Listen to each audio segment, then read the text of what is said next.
datang nih di podcast Kompres FST Unair di 2025. Kenalin, aku Kaidiza dari Matematika Angkatan 23, Departemen IR. Nah, kali ini kita kedatangan tamu spesial nih teman-teman dari FST sendiri. Boleh dong Kak kenalan nih silakan. Oke, terima kasih sebelumnya kesempatannya Kak. Kenalin semuanya, nama aku Fariha, aku dari Teknik Lingkungan Angkatan 24. Oke, halo Fariha, nih kita kenalan nih sama Fariha. Oke, yang kita tahu nih di profil Fariha, ternyata Fariha nih meraih banyak prestasi nih di bidang KTI, bener nggak nih? Iya, benar banget ya. Jadi kali ini sesuai topiknya juga yaitu KTI, kita bakal nanya-nanya nih ke Fariha beberapa pertanyaan. Nah, tapi konsepnya beda nih Fariha. Jadi di kotak ini bakal ada kurang lebih 10 pertanyaan dan nanti Fariha di sini bakal ngambil pertanyaan ini secara acak gitu. Nanti langsung Fariha jawab. Gimana? Oke? Oke, langsung aja ya kita untuk pertanyaan pertama nih. Oke. Nggak boleh curang ya. Oke, buat pertanyaan pertama. Buat pertanyaan yang pertama ini, apa sih indikator keberhasilan yang digunakan selama penyusunan sebuah KTI? Oke, jadi menurut aku pribadi, indikator keberhasilan yang paling ngaruh itu yang pertama ada di paper. Karena kan kebanyakan lomba itu yang pasti nilai pertama setelah administrasi adalah paper. Jadi sebisa mungkin tuh menyusun paper dengan bagus gitu. Pastikan sesuai dengan formatnya, kemudian kayak topik yang dibahas tuh sesuai dengan subtema yang ada di posternya. Terus abis itu mungkin juga teman-teman bisa ngikut beberapa pelatihan tentang KTI agar tahu cara menyusun paper yang baik dan benar itu seperti apa. Setelah itu untuk indikator keberhasilan yang lainnya tuh sebenarnya ada di tim sih, karena kan kalau di KTI itu nggak mungkin kita individu kan ya, mestinya kita mungkin bisa 1-2 orang atau 3 orang gitu. Jadi kalau misalkan punya building tim yang baik itu bisa mempermudah buat mencapai keberhasilan gitu. Misalkan kayak bisa banget juga misalkan di papernya tuh terdiri dari beberapa tim yang anggotanya tuh beda prodi gitu. Jadi kita bisa pilih subtema yang bagus dan juga mengembangkan ide-ide yang lebih bagus lagi gitu. Jadi tim yang bagus itu juga mempengaruhi indikator keberhasilan karena kita tuh kan bekerja sama gitu. Jadi pastinya juga nggak bisa dikerjain sendiri gitu. Kalau timnya baik juga semakin bagus hasilnya gitu. Jadi bisa memaksimalkan di nilai paper. Kemudian yang kedua itu biasanya ada tentang presentasi ya. Jadi waktu milih tim itu usahakan juga membangun sebuah chemistry gitu supaya ntar presentasinya itu lancar gitu. Terus yang pasti yang terakhir itu latihan dan orasi. Oke. Jadi dalam prosesnya ini waktu Fariha membuat tim ini itu apakah sebelumnya kalian tuh dekat gitu atau kayak nggak kenal sama sekali? Oke, kalau dari tim aku pribadi sebetulnya tuh udah kenal dari SMA gitu. Jadi aku dulu SMA kan udah join KTI. Nah itu emang udah tim dari SMA, tapi aku juga biasanya masih open kok buat kolaborasi sama anak-anak lain gitu. Kan maksimal 3 orang tuh biasanya. 1 orang ini bisa kolaborasi sama siapa aja kayak gitu. Oh gitu. Jadi memang harus benar-benar klop dulu ya, baru bener. bisa ini. Oke, kayak itu ya teman-teman. Jadi lebih dibatin lagi buat papernya dan juga tim yang baik ya, benar nggak? Oke, kita lanjut ke pertanyaan kedua nih.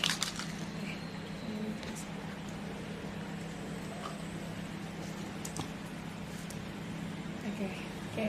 Buat pertanyaan yang kedua ini agak personal ya, karena yang ditanyain adalah impian yang ingin diwujudkan di masa depan. Kalau impian aku sejujurnya aku dari SMA tuh pengen banget untuk jadi peneliti di BRIN. Amin. Kita doakan ya semoga.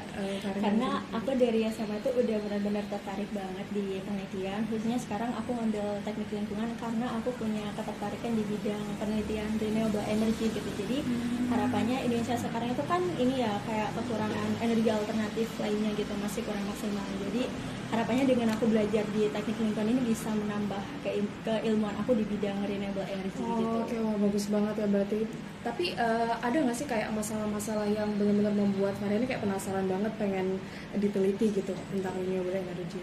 Itu sebenarnya banyak banget ya, terutama di lingkungan kita sehari-hari itu masih sering banget ditemuin kayak misalkan limbah-limbah yang dia tuh sebenarnya punya potensial buat dijadikan energi alternatif gitu. Cuman dari situ kan kita harus punya ilmunya dulu nih, kayak entah itu apa diolah pakai sebuah mikroba atau kayak sebuah teknologi lainnya. Jadi maka dari itu aku ngambil prodi teknik lingkungan itu buat belajar itu gitu, supaya kedepannya bisa mengaplikasikan ilmu aku buat penelitian ke depannya yang lebih bermanfaat buat negara ini. Iya, paham benar. Berarti nanti setelah ini banyak banget nih maba-maba yang masuk teknik lingkungan nih. Oke, lanjut ke pertanyaan ketiga ya.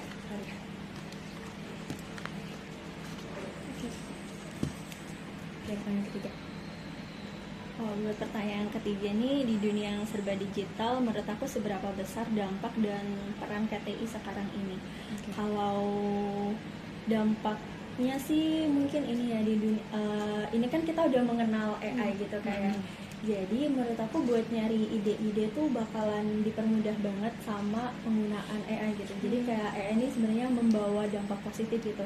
Nah, kenapa kita harus bisa menulis? Karena kan kita sebagai mahasiswa juga pastinya harus punya berpikir kritis gitu kan. Terus juga nanti kan kita bakal skripsinya juga nih. Jadi menurut aku dengan kita ikut lomba-lomba KTI itu bisa menjadi langkah awal gitu ketika nanti entah itu buat tugas akhir atau apa, itu pasti udah ada bekalnya. Dan menurut aku KTI ini penting banget karena di situ juga kita dilatih untuk berpikir kritis untuk memecahkan sebuah masalah. Jadi harapannya nanti bisa bermanfaat di lingkungan sekitar gitu. Oke, tapi untuk menyusun KTI itu sendiri, apakah sebenarnya boleh nggak sih kita menggunakan AI gitu dikit-dikit? Kalau itu sebenarnya itu nggak salah ya, tapi tergantung ini sih. Sebenarnya tuh yang salah itu ketika kita copy paste keseluruhan itu nggak boleh ya, itu namanya plagiarism. Nah, jadi tips dari aku untuk menggunakan AI yang baik itu teman-teman boleh banget cari ide di AI, atau misalkan kayak buat kerangka brainstorming untuk menemukan ide itu boleh banget. Tapi menurut aku kalau buat penulisan jangan gunakan AI, karena menurut aku sebagus tulisan tuh masih bagus tulisan manusia gitu. Jadi kayak bahasanya lebih terstruktur gitu. Oke, jadi nggak boleh yang benar-benar 90% atau bahkan di atas 50% kayaknya jangan ya menggunakan AI. Harus kita kembangkan dengan bahasa sendiri atau dengan ide-ide kita sendiri. Oke, bagus banget pelajaran buat aku juga ya di tahun-tahun sekarang. Oke, lanjut pertanyaan keempat ya berarti ini.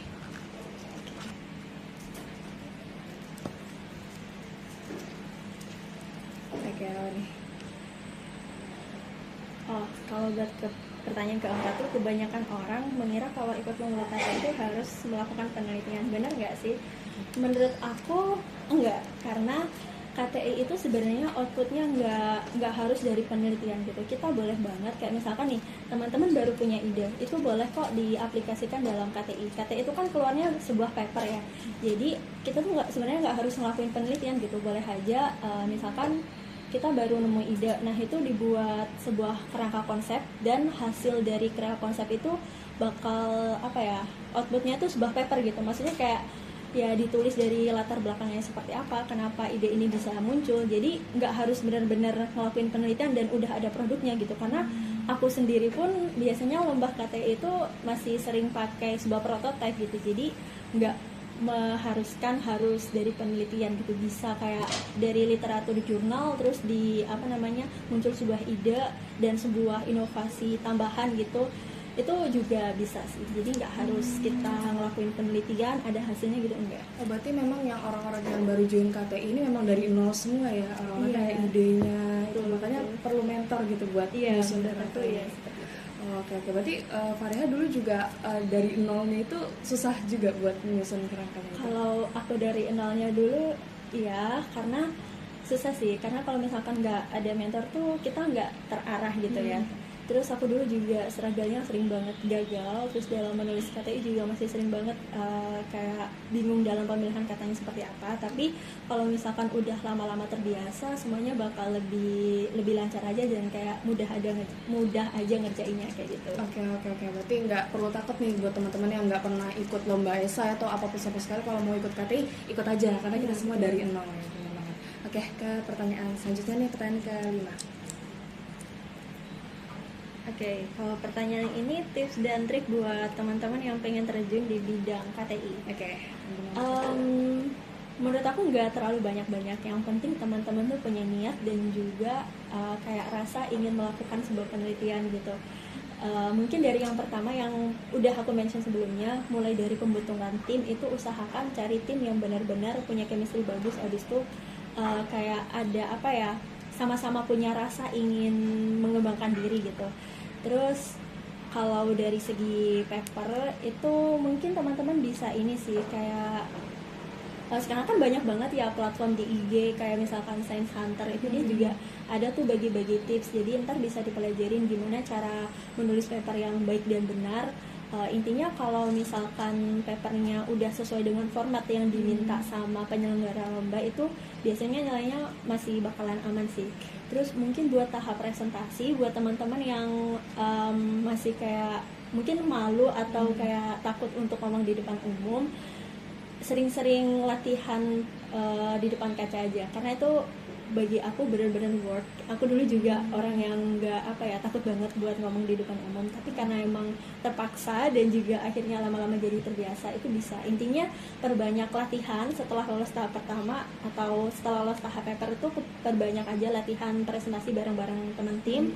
Habis itu kayak minta review dari orang yang mungkin dianggap lebih bisa gitu, kayak misalkan dari presentasi ini apa yang kurang gitu. Terus mungkin juga bisa minta simulasi tanya jawab gitu, biar nanti ketika presentasi di sana kan pastinya ada juri nih, juri bakalan nanya hal-hal tentang penelitian itu kan, setidaknya udah ada bekal buat bakalan jawab seperti apa kayak gitu. Dan yang terakhir pastinya usaha terus dan juga doa sih. Oke, tadi aku sempat dengar kalau kita tuh harus buat tim yang baik nih. Nah, kira-kira menurut Fariha sendiri, apakah dengan tim yang baik ini kita harus dari beda-beda prodi? Kan teman-teman ada yang kayak harus beda prodi nih biar brainstormingnya makin bagus gitu. Gimana menurut Fariha? Kalau menurut aku, yang pertama kita kembali dulu topik yang bakal diambil tuh seperti apa gitu. Jadi nanti baru menyesuaikan nih, misalkan topik yang diambil itu tentang robotika. Berarti nanti kan kita bakal butuh nih orang yang paham atau orang yang expert di bidang itu juga gitu. Baru nanti setelah tahu dari topiknya itu membentuk sebuah tim gitu. Dan itu pun juga dari teman-teman tim itu harus diini dulu sih, kayak ngerasa nggak sih ini chemistry-nya bagus nggak gitu. Mungkin bisa dicoba setting dulu, abis itu mungkin bisa ngobrol-ngobrol sebentar biar tahu kayak ini tuh cocok nggak sih timnya buat aku gitu. Tapi kalau misalnya tim Fariha sendiri dari prodi mana aja nih? Apa beda-beda? Ya. Kalau dari aku sejauh ini, kalau buat KTI ya ada teman aku yang dari biologi, FST sendiri, sama yang satunya anak FTMM teknik industri. Itu buat yang topik apa tuh kira-kira? Kalau terakhir kemarin aku lebih ke ini teknologi pengolahan limbah cair gitu. Oh iya, memang udah ini banget ya. Iya. Nyambung banget. Oke, itu untuk pertanyaan yang tips yang tadi ya. Oke, lanjut. Apa nih? Oke, boleh dibaca. Kalau ini juga sebenarnya agak personal, motivasi yang buat aku bertahan sampai sekarang. Cuman satu itu tadi, karena aku pengen jadi peneliti BRIN ya. Oke, amin. Kita doain lagi semoga aku sebisa mungkin kayak berusaha buat selalu melakukan penelitian, karena kan nanti pastinya kalau kerja di sana juga gak jauh-jauh dari ini kan. Jadi ya ini sih kayak masih melanjutkan bidang aku sampai sekarang gitu. Ya, tapi keren banget ya, maksudnya kayak peneliti loh, di masih semester 2 ya. Ya tapi cita-citanya udah tinggi banget, keren banget itu. Oke, jadi itu salah satu motivasi yang paling membuat kamu gitu untuk di bidang KTI ini. Oke, lanjut, kita ini masih tinggal 3 pertanyaan lagi nih sebenarnya. Oke, apa nih? Kalau yang ini, dalam perjalanan aku tentunya kan ada rintangan, dan tantangan cara mengatasinya seperti apa. Mungkin kalau di rintangan dan tantangan itu gagal pasti ada, tapi aku selalu punya prinsip kalau misalkan dalam 10 kali percobaan 9 kali gagal pasti ada satu yang sukses. Jadi aku nggak bakal berhenti mencoba sampai aku nemuin satu jalan itu. Gitu sih. Wah, berarti ini gagalnya berarti sudah banyak banget tuh nih? Banyak, malah menurut aku lebih banyak gagal daripada aku berhasil. Padahal prestasi Varia yang kita lihat tuh banyak banget loh yang berhasil, berarti gagalnya ini lebih banyak lagi nih. Iya betul. Wah, oke. Tapi untuk mengatasi atau menghadapi itu, apakah ada mungkin hal-hal lain yang membuat Varia itu kayak ini loh, jalan aku buat biar Kalau mudah gitu? menurut aku sih kita nggak boleh ya berlarut-larut dalam sedih kalau misalkan kita dihadapkan sebuah kegagalan, karena pasti gagal itu kan ya pasti ada dalam sebuah perjuangan gitu. Jadi mungkin dari aku teman-teman nggak perlu terlalu lama-lama sedihnya, pokoknya habis gagal langsung bangkit lagi, nyoba lagi sampai akhirnya berhasil gitu sih. Oke, bagus banget, bagus banget. Aku nih motivasi buat aku juga nih. Kalau misalnya aku kan suka apa ya, kalau gagal tuh suka minder gitu, kayaknya nggak bisa deh. Atau mungkin dari teman-teman juga nih yang sekali gagal kayaknya, atau 2 kali gagal nih nggak bisa. Bahkan kalian tuh sebenarnya belum 10 kali nyoba nih sebenarnya. Pasti ada satu yang berhasil. Oke, bagus banget. Oke, kita ke pertanyaan selanjutnya nih, Fariha. Oke. Oh, kalau ini tentang manajemen waktu antara kuliah dan KTI. Nah, itu yang penting banget. Menurut aku kalau ini sih kita harus jadi orang yang terstruktur gitu. Misalkan bisa kita buat sebuah jadwal gitu, dan juga kalau misalkan buat jadwal itu harus diprioritaskan mana yang lebih penting dulu gitu. Tapi biasanya aku kalau KTI kan kita nggak terikat waktu ya, maksudnya kalau kuliah itu kan ya terikat waktu gitu, jam segini harus berangkat. Kalau KTI kan bisa dikerjakan mana aja gitu. Asal ada waktu luang langsung dikerjain aja, dan juga intinya ini sih buat schedule yang menurut teman-teman itu pas sama jadwal masing-masing gitu. Terus juga diprioritaskan mana yang lebih penting kayak gitu. Tapi pernah nggak kayak bentrok atau kayak sama tugas, kayak pusing banget nih ini mau kan laprak atau apa, kan TL nih laprak banyak banget nih, gimana nih Maria? Kalau itu juga sebenarnya sering banget. Cuman waktu dulu aku semester awal kan nggak terlalu banyak ya, jadi emang aku usahain maksimal buat dapat banyak prestasi di situ. Cuman kalau sekarang jujur aku belum ikut lomba KTI sama sekali, karena ya prioritas aku kan juga kuliah gitu ya. Jadi sebenarnya kontemporer aja sih, kayak ya bergantung prioritas masing-masing aja. Intinya kalau ada waktu luang ya dicoba dan juga diselesaikan semaksimal mungkin. Kayak mau bagaimanapun juga yang prioritas nomor 1 tetap akademis kan? Iya benar. Harus akademik yang pertama. Oke, untuk pertanyaan yang terakhir nih Fariha, untuk menutup podcast kali ini.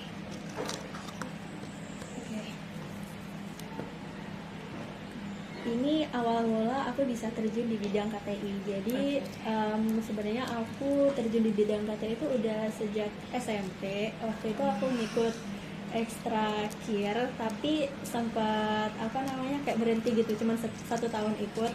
Cuman habis itu aku SMA lihat kakak-kakak itu ada ya prestasinya yang sekeren itu. Jadi mulai dari situ aku berpikir buat melanjutin ekstra kir itu tadi, dan ternyata alhamdulillah di situ mentornya benar-benar yang ngarahin aku banget, kayak membimbing dari aku nol sampai aku punya prestasi yang sampai sekarang ini.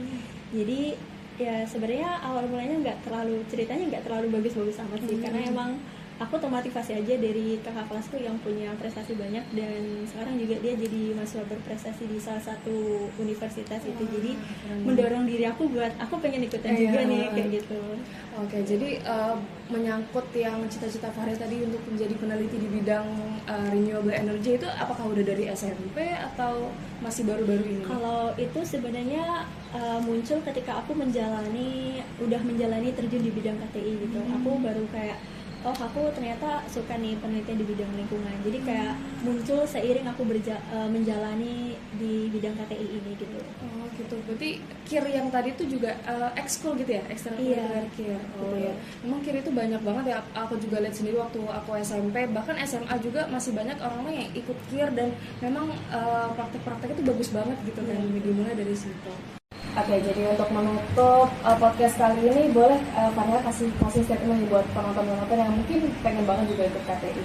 Oke, buat teman-teman semuanya, menurut aku coba aja di bidang KTI, karena di bidang KTI ini sebenarnya banyak banget manfaat, terutama kita kan menduduki dunia kuliah gitu ya. Jadi KTI ini benar-benar sangat dibutuhkan gitu. Jadi buat teman-teman yang ingin terjun, tetap mencoba, dan juga jangan takut sama kegagalan, karena dari kegagalan itu pasti ada, tapi pasti nanti di akhir tuh ada hasil membuahkan yang sangat bagus gitu.